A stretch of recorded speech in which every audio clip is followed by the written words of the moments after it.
First ski day of the season. I love the first day. There are just like such good vibes on the first day of the season. And I feel like there are kind of two camps of people when it comes to first day of the season. Some people are just like full send. They want to go as hard as possible.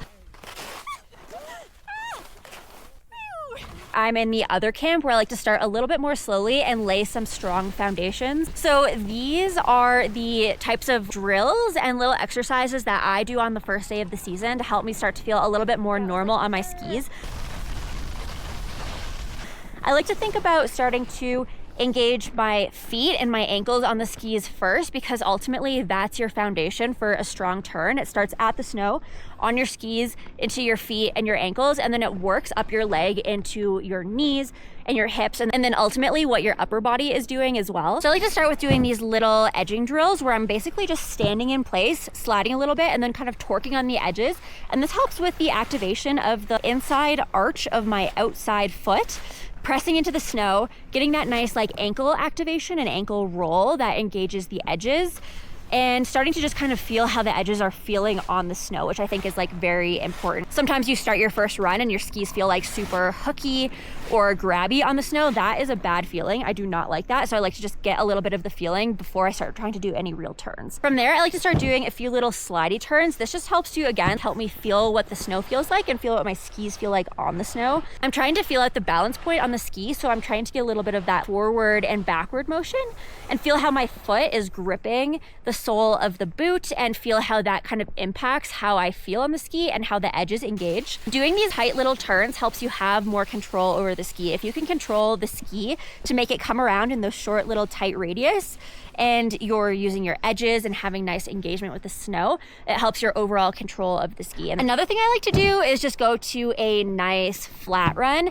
and start playing around with these little carves where I'm kind of just rolling my ankles back and forth. This is another way to start to feel how the ski is feeling on the snow and how the edges feel on the snow. But instead of skidding the tail of your ski, you're arcing through the entire arc of the ski and feeling it out that way. But I like to do this again on flat terrain first so that it's not too intense and you get the feeling for it. I like to also do some kind of turn where I'm picking up my inside ski and just using my outside ski to engage through the turn. So this one is the javelin turn. The goal is to pick up your inside ski and to use your outside foot to steer through the turn and to have a nice amount of control while still keeping your body facing down the fall line, so you get the nice upper and lower body separation as well, which is really important and is one of my favorite things to focus on in skiing. Another one that I do that is very challenging, but I think is very helpful for people to learn and to feel the upper and lower body separation as well, is called spies. I don't know how you even spell that. It's a killer. It is so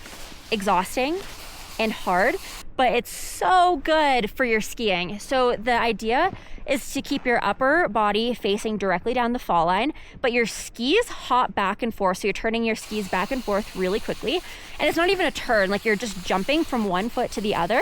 You also need to have a really strong pole plant down the hill in front of you. And that's kind of what you turn around when you're doing your hop turn. And you're trying to start going faster and faster and just get a nice rhythm going. Try to be pretty continuous. It is pretty challenging. That's exhausting. But just try to link a few together, like start with like 6 and then move to 10. And I think that this one just really helps to unlock the upper and the lower body so that you can have your legs doing one thing while your upper body is doing a completely different thing. And they're working together ultimately to have a stronger ski turn.